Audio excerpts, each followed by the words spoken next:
Nous, on a... on est dans une situation particulière, comme une trentaine de collèges, il y a plus de demandes pour différents modules. Hein, vous avez des conseillers pédagogiques qui m'appellent et disent « Hey, on a trouvé tel module, tel module, tel module. » Là, ça arrive, puis il y a énormément de demandes. Et tout ça, je me souviens, ça a commencé l'année passée, alors qu'on était encore en mode expérimental.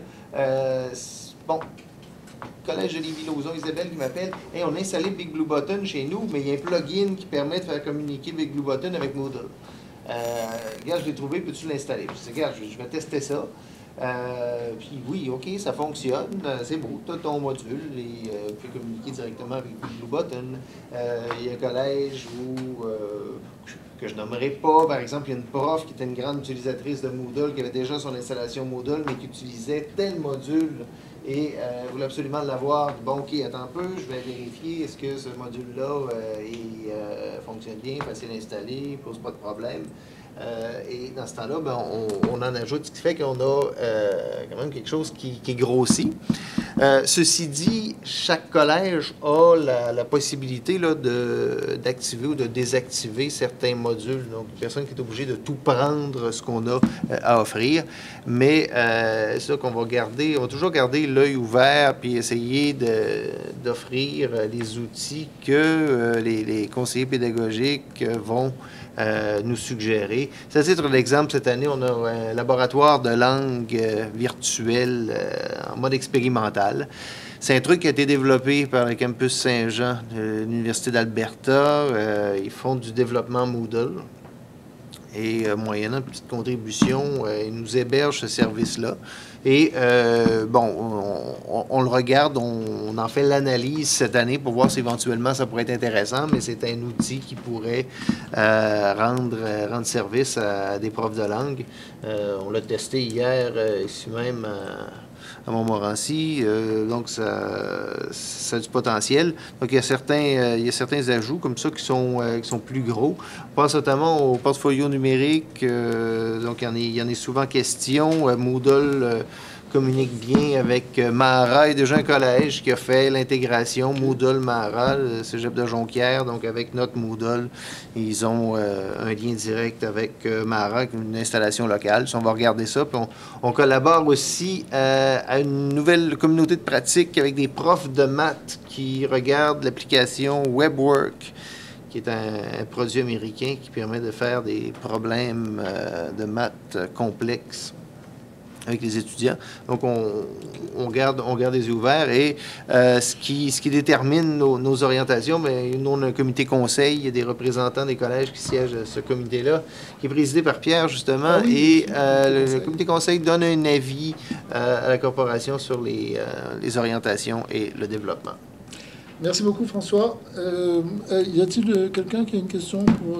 Oui, Alexandre? Moi, j'aurais une question pour n'importe qui, là. Nous, on a fait une utilisation, je dirais, administrative de Moodle. Le service des ressources humaines a demandé d'avoir des tests de certification pour nos employés de soutien. Des tests en français, en Word et en Excel.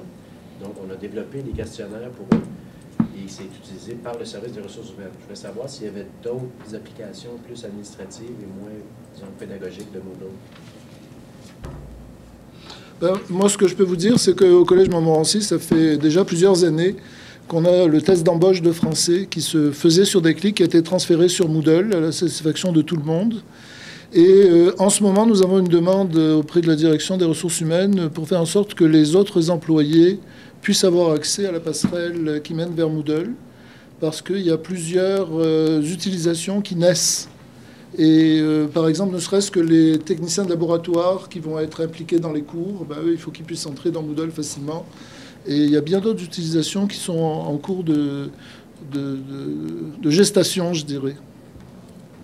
Richard, sur le même sujet? Oui, sur le même sujet. Nous, on est au moment de développer notre plan stratégique pour les 5 prochaines années.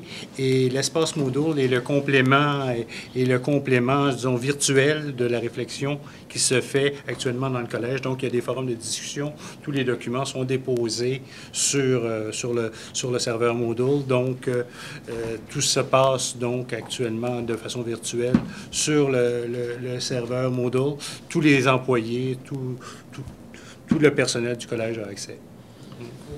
Peut-être juste pour compléter, parce que en fait, c'est le mot complément qui me fait penser, c'est qu'au collège, on essaie de développer une complémentarité entre les services Colnet et les services Moodle. Donc, dans certains cas, quand il s'agit de manipuler les bases de données directement, Colnet, c'est vraiment l'avantage pour nous.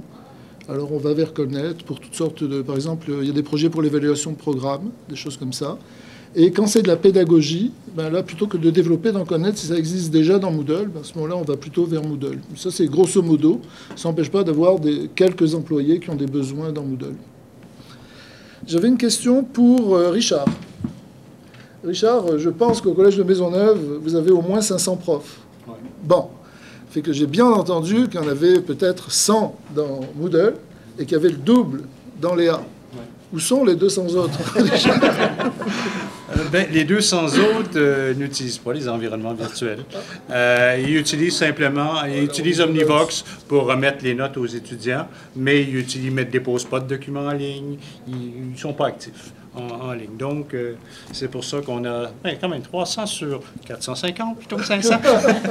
Merci beaucoup. J'avais aussi une petite question pour Raphaël, parce que Raphaël, on a vu que dans l'environnement, c'était facile de déposer une ressource. Avec votre... Je pense que je connais la réponse, mais c'est pour te l'entendre dire.